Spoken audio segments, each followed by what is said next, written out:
Y vamos a empezar entonces esta nueva serie de sermones para iniciar el año.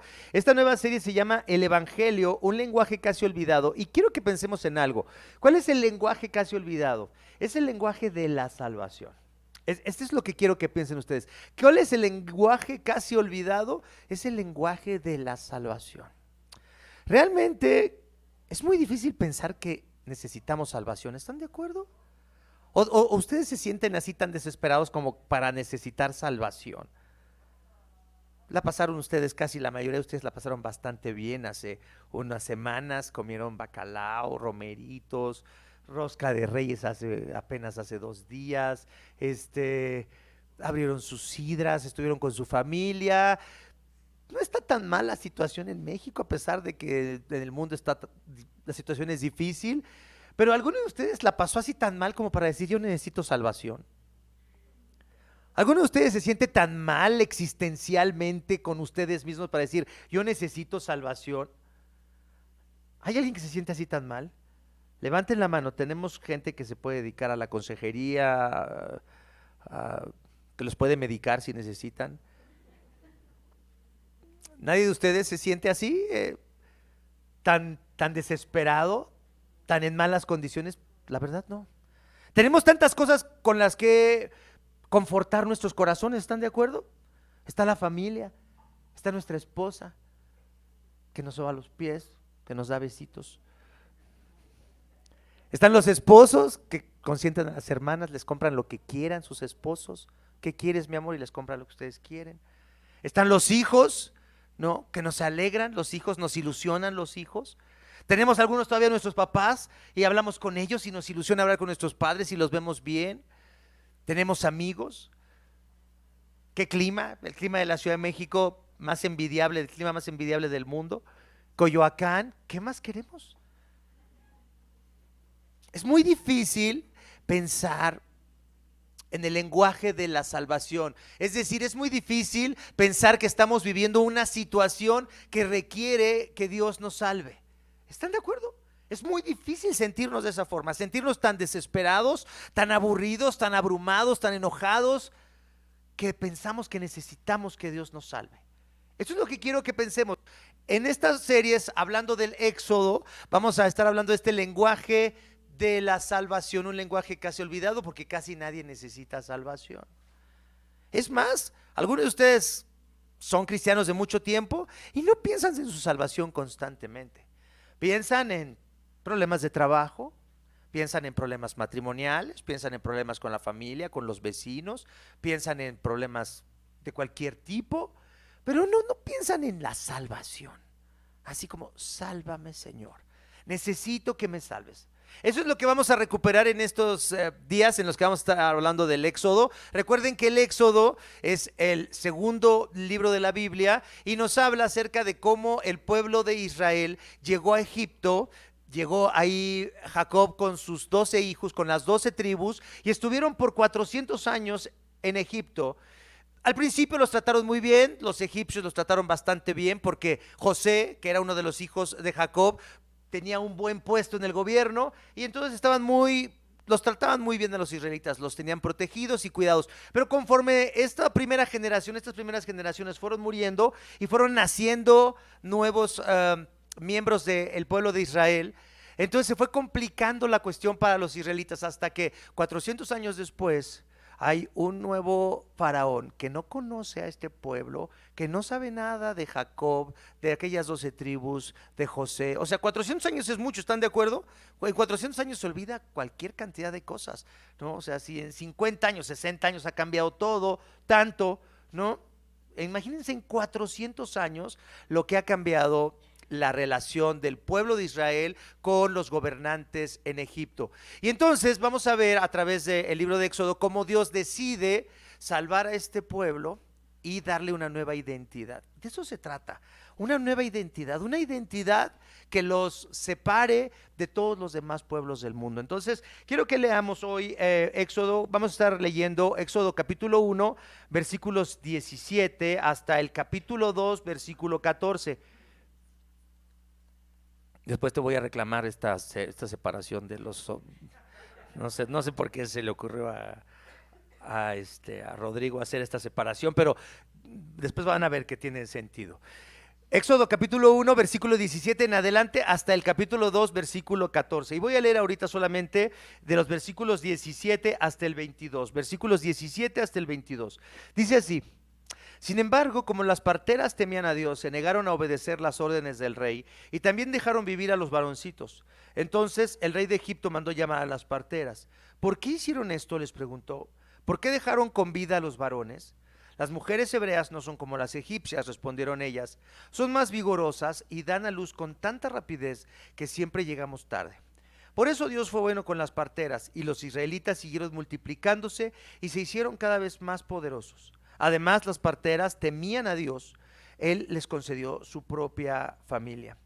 Entonces el faraón dio la siguiente orden a todo su pueblo: tiren al río Nilo a todo niño hebreo recién nacido, pero a las niñas pueden dejarlas con vida. Quiero que pensemos en tres aspectos para analizar la experiencia de la iglesia o la experiencia del pueblo de Dios. Número 1, oposición. Número 2, temor. Y número 3, salvación. Esta es la experiencia de la iglesia. Vamos a hablar acerca de la experiencia del pueblo de Dios, de la experiencia de todos los que conocen al Dios de la Biblia, al Dios de Israel. Y esta experiencia incluye oposición, incluye temor e incluye salvación. Esto tiene un propósito lógico. Fíjense, ¿qué es lo que vemos primero? Vemos oposición. ¿Qué es lo que decidió el faraón, que no conocía al pueblo de Israel, que veía que se enriquecían los israelitas, que se multiplicaban? Entonces, tener un pueblo dentro de tu pueblo que son prósperos, que tienen dinero, que les va muy bien, que todas las señoras tienen muchísimos hijos. Recuerden que estamos hablando de más o menos 1500 años antes de Cristo. Recuerden ustedes que ¿dónde estaba la riqueza de una familia? ¿Se acuerdan ustedes?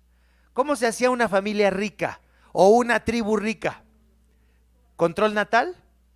No, descontrol natal. Lo que se pretendía era que tuvieran todos los hijos que pudieran, porque eso era la fuente de la riqueza en ese tiempo. Entonces, el faraón se da cuenta que los israelitas están multiplicándose, que están teniendo muchos hijos, y dice: no, tenemos que acabar con ellos. ¿Se dan cuenta que lo de Hitler y otras cosas que ha pasado con los judíos no es tan moderno? ¿Se dan cuenta que el pueblo de Dios siempre ha estado en oposición y que siempre ha sido perseguido? Entonces, ahí está la orden del faraón para que mataran las parteras a los niños israelitas, pero luego, pues, las parteras temieron a Dios, dejaban que los niños israelitas vivieran, y finalmente se le ocurrió al faraón hacer algo más. Bueno, si ya los están dejando nacer, entonces ¿qué podemos hacer para deshacernos de ellos? La forma más fácil de matarlos. Aquí hay un gran río, los echamos al río, echen al río a todos los niños hebreos. Esta era la orden. Esta es la oposición a la que se está enfrentando el pueblo de Dios ahí en Egipto. Están matando a los bebés. Pero una cosa interesante es, cuando estaba yo pensando en esto, es el pueblo de Dios está enfrenta oposición. Les voy a decir por qué: porque se mantienen separados de los demás pueblos. Si los israelitas se hubieran abrazado la religión total, porque sí hubo mucho sincretismo. Los expertos dicen que si los israelitas estaban en Egipto, seguían teniendo su creencia en el Dios de Abraham, de Isaac y ¿de quién más? Y de Jacob. Seguían manteniendo eso, pero realmente ya tenían una visión muy egipcia de la vida. Porque eso lo vamos a ver cuando salen en el Éxodo, y van a ver ustedes cómo Dios siempre tiene que estar recordándoles que ya no pueden estar anhelando Egipto. ¿Están de acuerdo? Entonces, habían abrazado los valores de la sociedad egipcia, pero se habían mantenido apartados y no se habían mezclado racialmente con los egipcios. Entonces, el mantenerse apartados de los egipcios los hacía objeto de la persecución, de la opresión, de la oposición. Y esto es lo mismo que pasa con la iglesia. Si la iglesia, fíjense, si la iglesia se mantiene siendo contracultural, ¿no es contracultural que estemos hoy aquí a las 2 de la tarde? ¿Qué deberíamos estar haciendo de acuerdo al mundo? ¿Qué deberíamos estar haciendo? Comiendo con la familia, ok. ¿Algo más?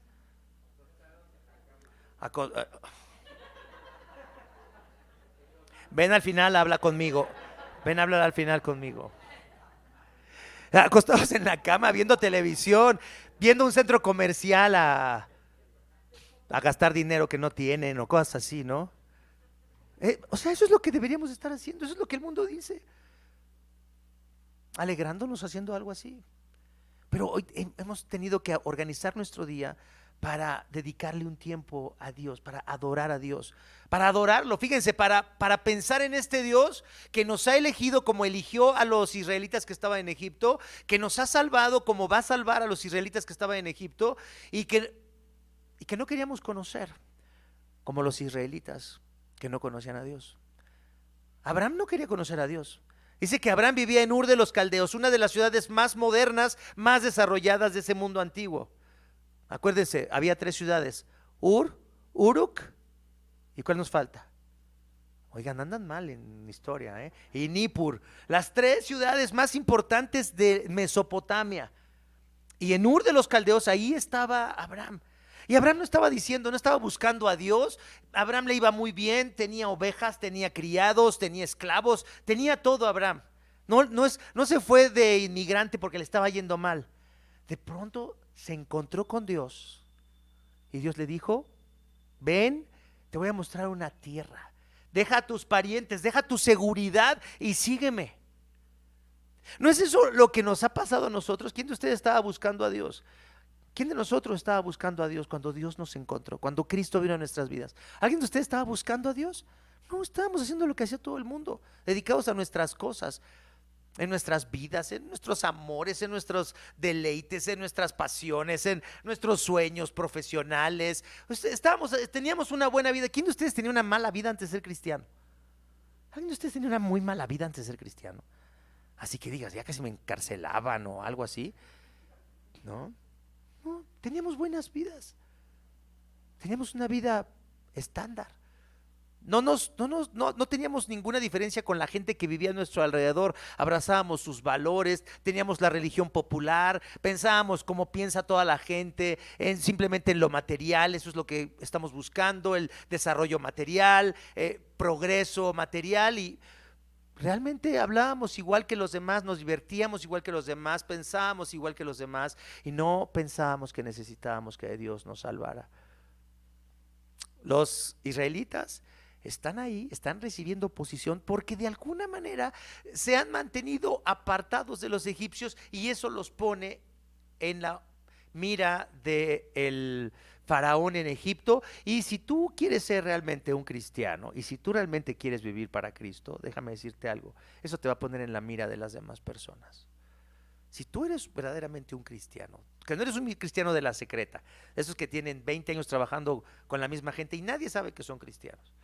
No, y no porque estás insistiendo en que eres cristiano, no porque todo el tiempo estás diciendo, miren, yo soy cristiano, no, sino porque la gente ha descubierto que eres cristiano. Eso es lo importante de esto, que la gente descubra que tú tienes una fe puesta en Cristo. Eso es lo importante, no que tú estés diciendo que eres cristiano, sino que la gente diga, ¿qué pasa contigo? Hay algo hay algo raro contigo, hay algo que no está bien contigo o hay algo muy extraño contigo. Y si la gente descubre que eres cristiano, déjame decirte, la gente va a estar en oposición a ti. La gente te va a menospreciar, te va a despreciar porque no estás en la religión popular, porque no estás en lo que todo mundo hace y lo que todo mundo cree, ¿no? La gente te va a despreciar. La gente se va a burlar de tu fe. Eso es importante. La gente se va a burlar de tu fe. La gente va a pensar que tu fe es algo muy, muy tonto, algo muy inútil. Y también, además, aparte de que la gente te va a despreciar, de que la gente se va a burlar, la gente también te va a criticar porque va a poner un estándar más alto para ti que eres cristiano. ¿No les ha pasado a ustedes que dicen, y eso que eres cristiano? ¿Y eso que eres cristiano? ¿Y eso que eres el hijo del pastor? ¿Y eso que eres la esposa del pastor? ¿Y eso que? Es decir, en cualquier circunstancia, cuando la gente descubra tu fe en Cristo, eso te va a poner en la mira de los demás y vas a ser despreciado, se van a burlar de tu fe y además van a estar en oposición a ti. ¿Lo han experimentado algunos de ustedes?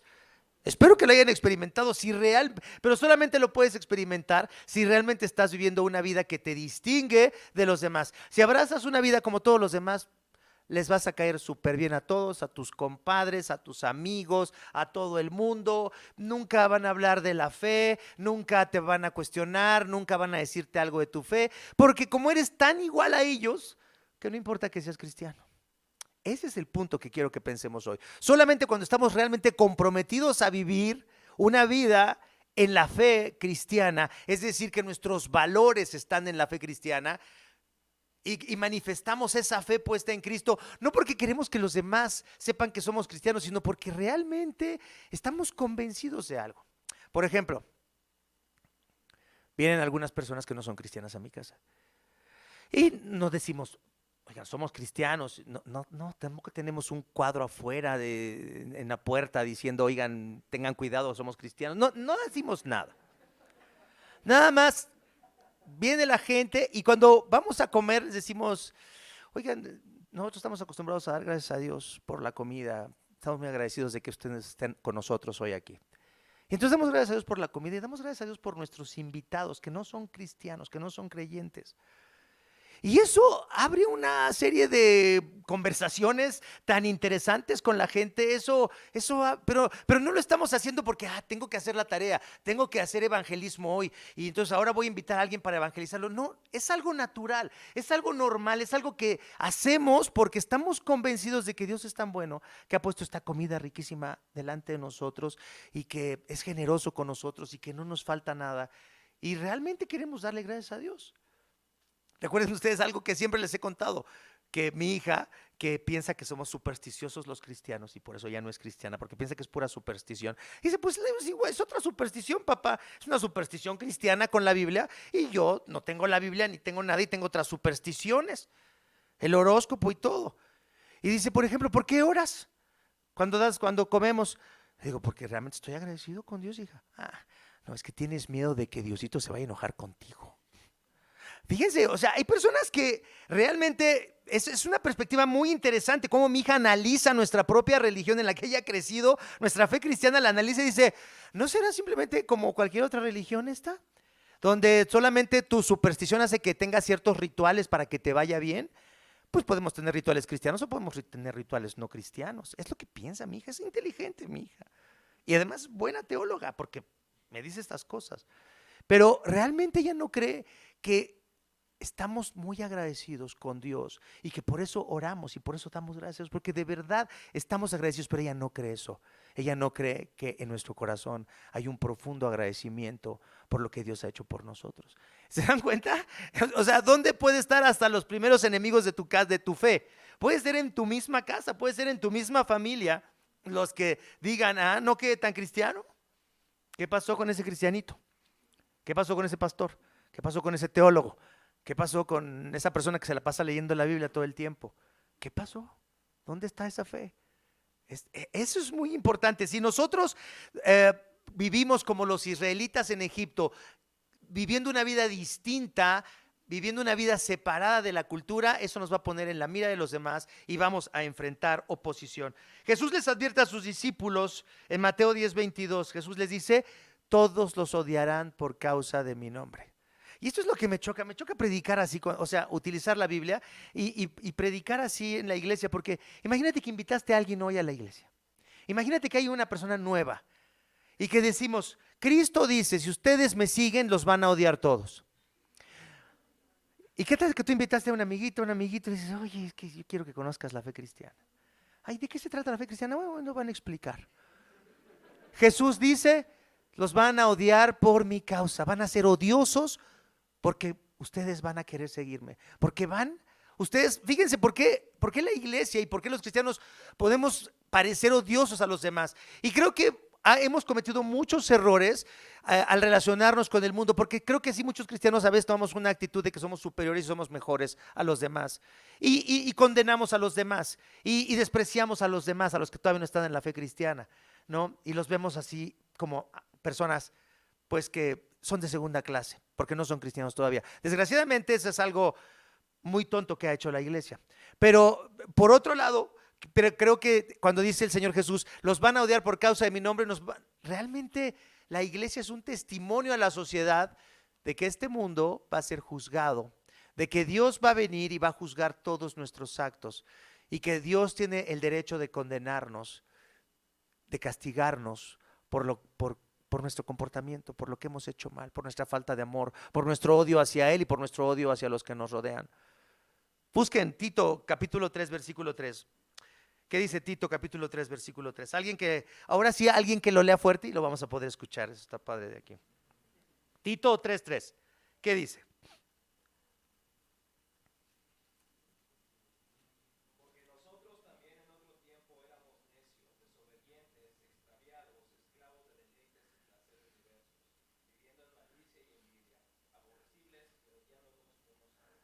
Ahí está, en otro tiempo nosotros éramos necios y desobedientes, fuimos engañados, es decir, vivíamos engañados y nos convertimos en esclavos de toda clase de pasiones y placeres. Esa es la vida que todos los seres humanos en este mundo experimentamos. ¿Qué es lo que queremos? Nuestra voluntad, ¿sí o no? Porque cuando pensamos en placeres, a lo mejor piensas en cuestiones, no sé, de tipo sexual o algo así, están incluidas, pero realmente, ¿qué es lo que todos queremos?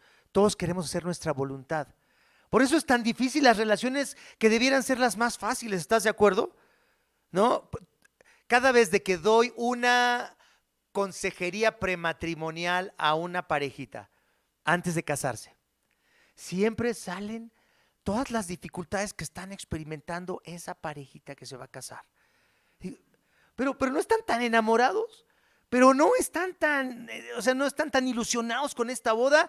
¿Por qué tienen problemas dos personas jóvenes, hermosas, bonitas, que se quieren casar, que quieren compartir la vida? ¿Por qué es tan difícil una relación que debiera ser tan sencilla y tan padre y tan bonita y tan plena? ¿Por qué es tan difícil? ¿Por qué es tan difícil? ¿Por qué se pelean tanto? Las novias con los novios, ¿por qué siempre hay algo que les molesta? ¿Por qué? Ya no vamos a hablar del matrimonio, ¿no? ¿Por qué te peleas con tu esposa, con tu esposo? ¿Por qué mucha gente le da miedo a la Navidad? Decir, híjole, voy a ir a casa de mis papás, Dios mío, ayúdame. Ahí sí buscas la salvación. Ahí sí piensas, sálvame, Señor. Sálvame. Vamos a reunirnos toda la familia. Y viene la tía que siempre está criticando, y luego, como dice el dicho popular, luego empiezan a hablar de los terrenos de la abuela y todo eso, ¿verdad?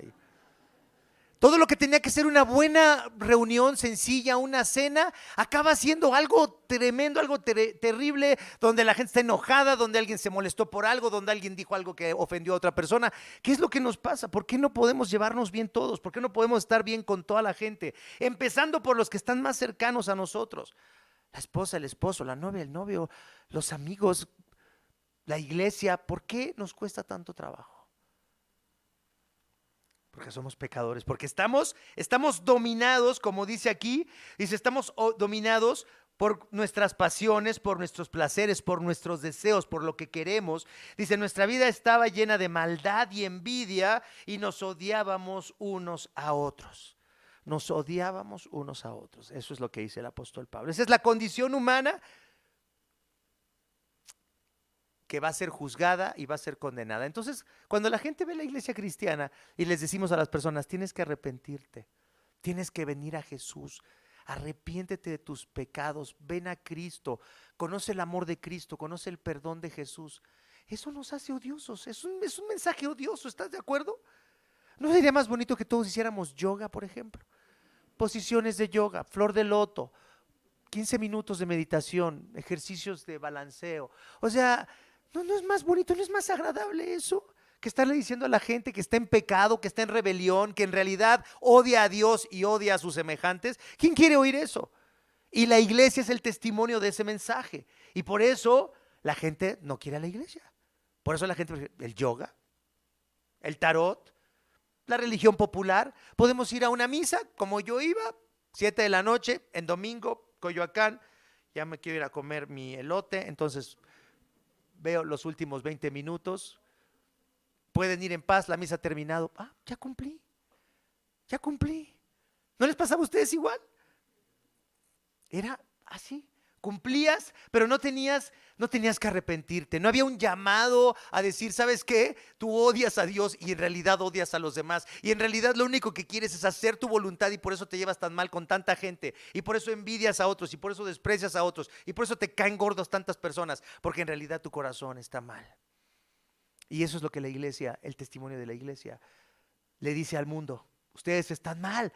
Y le estamos diciendo a la gente, sálvense, vengan con nosotros. ¿Quién quiere eso? Nadie quiere oír eso. Nadie quiere escuchar ese mensaje. Por eso los israelitas estaban en oposición a los egipcios y la iglesia y el pueblo de Dios siempre va a estar en oposición a el mundo que lo rodea. Y luego la parte de temor, o sea, la primera experiencia de la iglesia, del pueblo de Dios, es que la gente va a estar en oposición a nosotros solo si estamos viviendo una vida que dé testimonio de nuestra fe en Cristo. Si no estás dando un testimonio de Cristo, si no estás comprometido, nadie te va a perseguir y va a ser fácil ser cristiano. Número 2, temor. Fíjense qué dice este texto que leímos hoy. Dice en el versículos del capítulo 2 al versículo 1, Éxodo capítulo 2, versículo 1 al versículo 10. Fíjense lo que dice. En esos días, un hombre y una mujer de la tribu de Leví, en ese día en cuando estaban matando a los niños de Israel, la mujer quedó embarazada y dio a luz un hijo. Al ver que era un niño excepcional, en otras versiones dice que era un niño muy hermoso, dice, lo escondió durante 3 meses. Cuando ya no pudo ocultarlo más, tomó una canasta de juncos de papiro y la recubrió con brea y resina para hacerla resistente al agua. Después puso al niño en la canasta y la acomodó entre los juncos a la orilla del río. La hermana del bebé se mantuvo a cierta distancia para ver qué le pasaría al niño. Al poco tiempo, la hija del faraón bajó a bañarse en el río y sus sirvientas se paseaban por la orilla. Cuando la princesa vio la canasta entre los juncos, mandó a su criada que se le trajera. Al abrir la canasta, la princesa vio al bebé. El niño lloraba y ella sintió lástima por él. Seguramente es un niño hebreo, dijo. Entonces la hermana del bebé se acercó a la princesa. ¿Quiere que vaya a buscar a una mujer hebrea para que le amamante al bebé? Le preguntó. Sí, consiguió una, contestó la princesa. Entonces la muchacha fue y llamó a la madre del bebé. Toma a este niño y dale el pecho por mí, le dijo la princesa a la madre del niño. Te pagaré por tu ayuda. Así que la mujer se fue con el bebé a su casa y lo amamantó. Años más tarde, cuando el niño creció, ella se lo devolvió a la hija del faraón, quien lo adoptó como su propio hijo y lo llamó Moisés. Pues explicó, lo saqué del agua. ¿Dónde está aquí el temor? ¿Dónde está aquí el temor?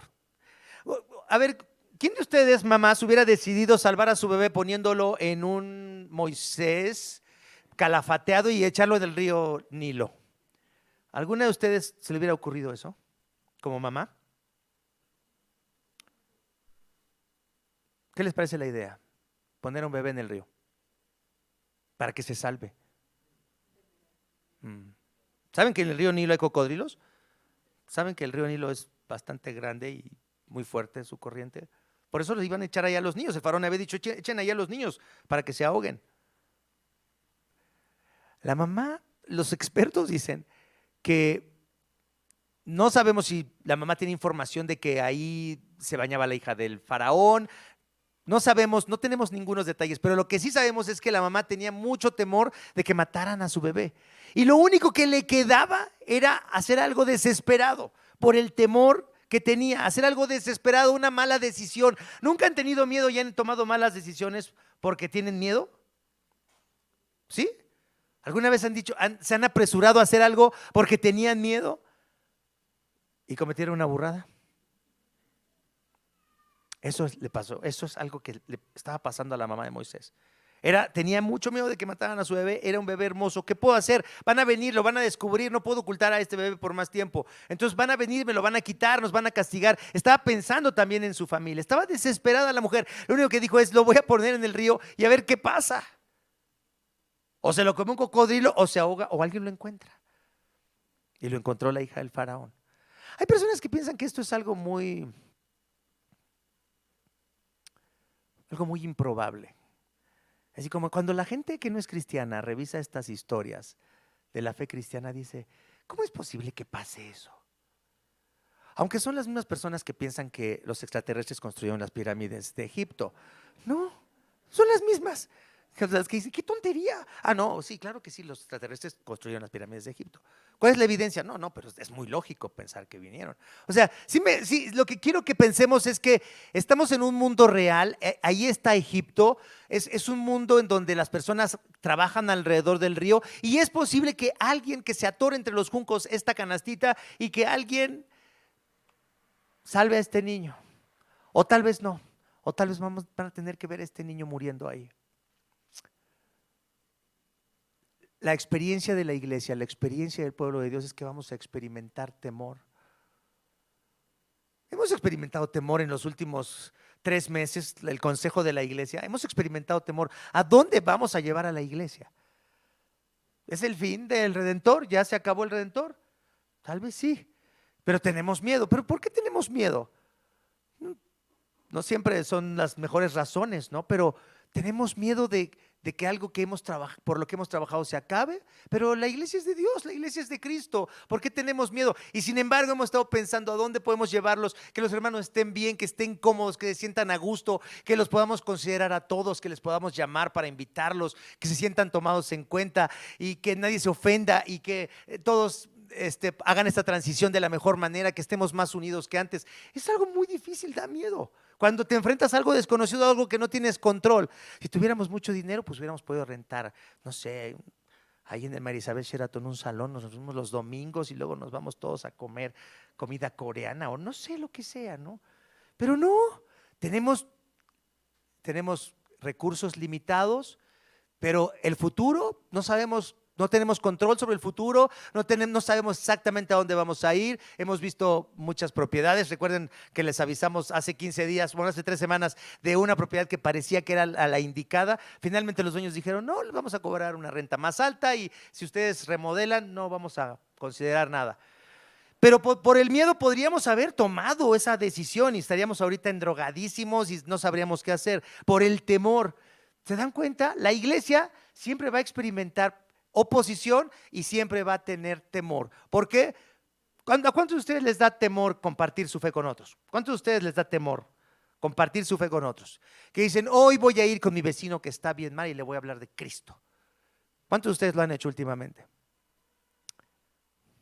Es difícil, ¿no?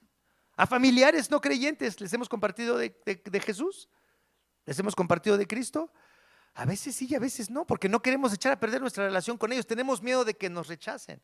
Siempre tenemos miedo, o sea, siempre la iglesia tiene miedo por el mundo, por la oposición que hay, y el pueblo de Dios estaba experimentando un gran temor. Y la mamá de Moisés dijo, lo único que puedo hacer es que lo voy a mandar al río y ahí a ver quién lo encuentra. Pero fíjense una cosa, vamos a Apocalipsis capítulo 3, versículo 17 al 18. Quiero que piensen en esto, porque, y ese también es un mal día para los que no son cristianos y están acá.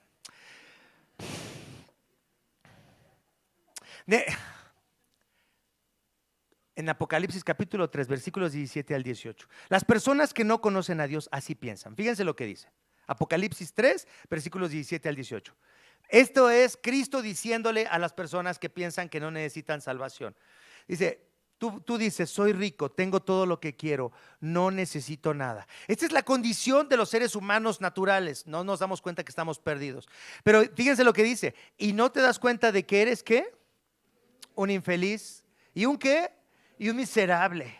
Eres pobre, ciego y estás desnudo. Yo pensé que hoy veníamos a un mensaje que nos dijera que tú eres un campeón, que descubras al campeón que hay en ti, que desarrolles, que sigas tu corazón y que seas fiel a ti mismo. Yo pensé que hoy iba a ser un mensaje de más ánimo.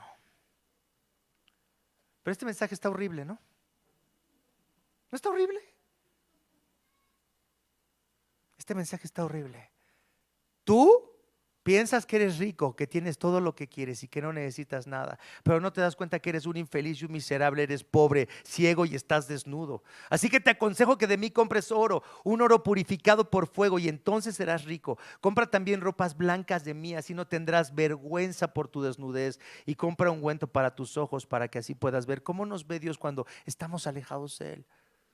Nos ve como si estuviéramos desnudos, nos ve como personas miserables, como personas que no tienen nada. ¿Te das cuenta? Y la invitación es a que seamos revestidos por el Señor y que dejemos de tener miedo y que dejemos de pensar que nosotros solos en este mundo. No estamos solos, la iglesia no está sola, Cristo va con nosotros. Ahorita que estamos aquí, qué precioso estar aquí y pensar en todas las personas que construyeron esta capilla hace muchos años, que pusieron estas imágenes de Jesús con el corderito aquí, que pensaron, ¿quién va a utilizar este seminario? No pensaron en todo el pueblo de Dios que se iba a beneficiar de esto. Qué precioso es confiar en el Señor, aún en medio de nuestras incertidumbres. ¿Quién de ustedes tiene controlado lo que va a pasar este año? ¿Vas a perder la salud este año? No sabemos. ¿Vas a perder una persona que amas este año? No lo sabemos. ¿Vas a tener trabajo este año? No lo sabes. ¿Podemos perderlo todo? Todo.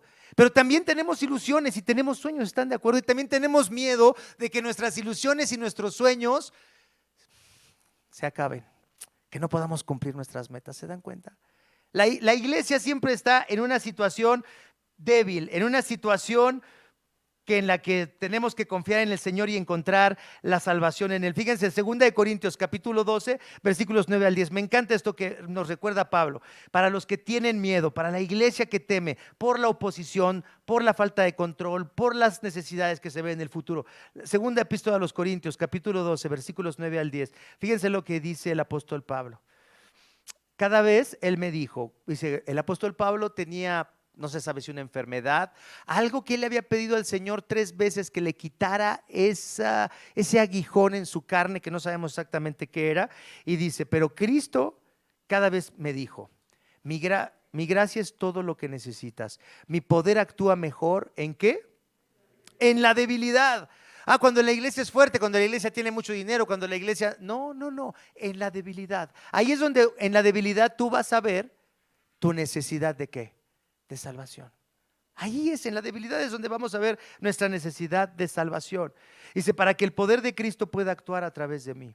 Es por esto que me deleito en mis debilidades y en los insultos, en privaciones, persecuciones y dificultades que sufro por Cristo. Pues cuando soy débil… Dios nos tuvo que humillar de alguna manera. ¿Cómo venimos a Cristo? De alguna manera el Señor tuvo que hacer algo en nuestras vidas que hizo que dejáramos de creer que éramos ricos y que no necesitábamos nada y que estábamos bien. Y al ver eso que nos faltaba, al encontrar algo roto en nosotros, pudimos venir a Jesús. Así llegaste tú y así llegué a Jesús. Todos llegamos a Cristo rotos. Nadie llega a Cristo completo. Todos llegamos a Cristo rotos, con ilusiones rotas, con sueños rotos, con relaciones rotas, sin salud tal vez. Todos venimos de alguna manera en nuestra debilidad y entonces nos abrazamos a Cristo. Entonces fíjense, el patrón, la experiencia de la iglesia es oposición. ¿Por qué? Porque vivimos de una manera distinta al mundo. Es temor. ¿Por qué? Porque en oposición al mundo pues somos rechazados y tenemos muchas necesidades y somos débiles de acuerdo al mundo. Y número 3, encontramos en nuestra debilidad la salvación. Eso es lo precioso y eso es con lo que termina esta idea. Fíjense, salvación. Vamos a leer los últimos versículos de este texto de Éxodo capítulo 2, versículo 11 al 14. Fíjense lo que dice. Muchos años después, cuando ya era adulto, Moisés salió a visitar a los de su propio pueblo. Se salvó mandándolo ahí en esa cunita que le hizo la mamá. Se salvó Moisés, qué increíble. Y muchos años después, cuando ya era adulto, Moisés salió a visitar a los de su propio pueblo, a los hebreos, y vio con cuánta dureza los obligaban a trabajar.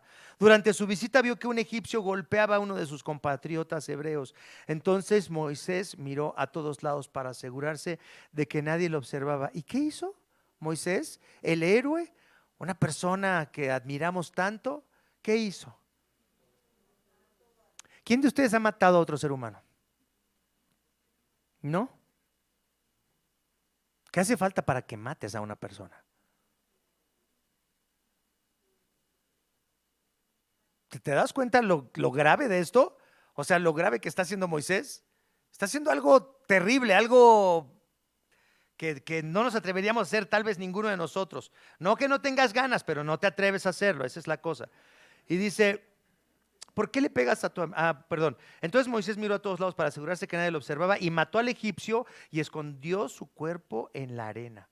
Al día siguiente, cuando Moisés salió de nuevo a visitar a los de su pueblo, vio a 2 hebreos peleando. ¿Por qué le pegas a tu amigo? Le preguntó Moisés al que había empezado la pelea. El hombre le respondió: ¿quién te nombró para ser nuestro príncipe y juez? ¿Vas a matarme como mataste ayer al egipcio? Wow. Entonces Moisés se asustó y pensó: ¿todos qué? ¿Y qué fue lo que hizo Moisés después de que supo que ya sabían que había matado a un egipcio? ¿Qué fue lo que hizo? ¿A dónde se fue? ¿Dónde vivía Moisés? ¿Quién lo había adoptado? Lo había adoptado la hija del faraón. ¿Dónde vivía? Vivía en el palacio. No le faltaba nada. Tenía la mejor comida, vivía en la mejor casa. Pero fue hasta que Dios rompió, quebró a Moisés así. Moisés, dejándose llevar por su furia, por su enojo, mata a una persona, comete un crimen y eso lo lleva al abismo. O sea, de ser un príncipe de Egipto, ahora es una persona que puede ser juzgada, que la pueden meter a la cárcel, que lo pueden matar. Y entonces, ¿qué tiene que hacer? Tiene que salir y tiene que irse al desierto. Y es allá en el desierto, sin nada de riquezas. ¿A qué se dedicaba en el desierto? Se casó con una mujer que estaba emparentada con unas personas que tenían que, ¿cuál era su negocio? Cabras. En el desierto. Pasear cabras en el desierto. No en campos verdes ni nada, en el desierto. ¿De dónde vas a llevar unas cabras a que pasten en el desierto? ¿Por ahí cerquita? Está bien lejos, hasta donde encuentren un poquito de hierba las cabras. Es un trabajo horrible. O sea, no piensen ustedes así, no piensen ustedes en Heidi, ¿no?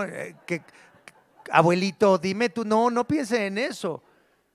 Estos son cabras en el desierto donde conseguir un poco de hierba va a ser subir esa montaña o bajar a esta barranca o encontrar un poquito de agua allá. Es algo muy difícil, es un trabajo miserable. Y ahí, en ese trabajo miserable, roto, sin su riqueza, sin su familia, sin su mamá adoptiva, la hija del faraón, ahí solo, ¿qué pasó? Se encontró con Dios. Ahí solo se encontró con Dios. Yo quiero decirte algo, si has perdido algo, la mamá de Moisés tenía miedo y perdió a su bebé, pero después lo recuperó, pero tuvo que renunciar a tener a su bebé. Yo quiero decirles algo, a veces tenemos que renunciar a cosas que queremos demasiado, a veces Dios nos las tiene que quitar, ¿para qué? Para que podamos encontrarnos con Él. Para que en nuestra debilidad tengamos que decir: sálvame, Señor. A veces tenemos tantas cosas materiales, a veces tenemos tanta comodidad, a veces tenemos tan buenos trabajos, a veces nos va tan bien, a veces tenemos una bonita familia, a veces tenemos tantas cosas buenas que es tan difícil decir: Señor, sálvame, Señor, sálvame. Pero Moisés, primero Dios lo salvó en el río y luego Dios lo salvó en el desierto. Ahí, en su debilidad, ahí sin nada, ahí solo, tuvo que encontrarse con el Dios que habla, con el Dios que nos busca, con el Dios que quiere salvarnos. ¿Cómo te está llamando a ti Dios en esta mañana? ¿Cómo te está hablando Dios a ti para que lo conozcas? ¿Qué es lo que Dios está rompiendo en tu vida para que digas: yo necesito salvación? ¿Qué es lo que Dios está haciendo en tu vida para que digas: sálvame, Señor? Puede ser que no seas cristiano y puede ser que eso sea nuevo para ti, pero puede ser que tú ya seas un cristiano de abolengo, un cristiano de mucho tiempo. Y quiero que también entiendas que hoy, a pesar de todos los años que tienes de ser cristiano, hoy deberías de descubrir tu necesidad de esta salvación que Dios te ofrece, que Cristo te ofrece hoy. Aunque tengas años de ser cristiano, ¿cómo te quiere salvar el Señor hoy? ¿De qué te quiere salvar el Señor hoy? Espero que ustedes estén experimentando algo en su vida que lo esté llevando hacia poner nuestros ojos en la salvación que hay en Cristo Jesús. Cristo Jesús vino a vivir la vida que tú y yo no podemos vivir. Estamos llenos de odio, de rencor, de envidia y somos egoístas. Queremos hacer nuestra voluntad. Por eso estamos de pleito todo el tiempo con todo mundo. Número 2, Cristo vino entonces a morir la muerte que merecíamos por nuestros pecados. Fue a la cruz y pagó el precio que tú y yo merecíamos para que tú y yo no seamos destruidos. Él fue dejado fuera para que tú y yo entremos en la ciudad celestial. Él fue dejado solo cuando dijo: Padre, Padre, ¿por qué me has abandonado? Dios mío, ¿por qué me has abandonado? Cristo tuvo que experimentarlo para que tú y yo seamos escuchados. Y luego Cristo resucitó. Está vivo y Él es el que nos está llamando, Él es el que está trabajando en nuestras vidas.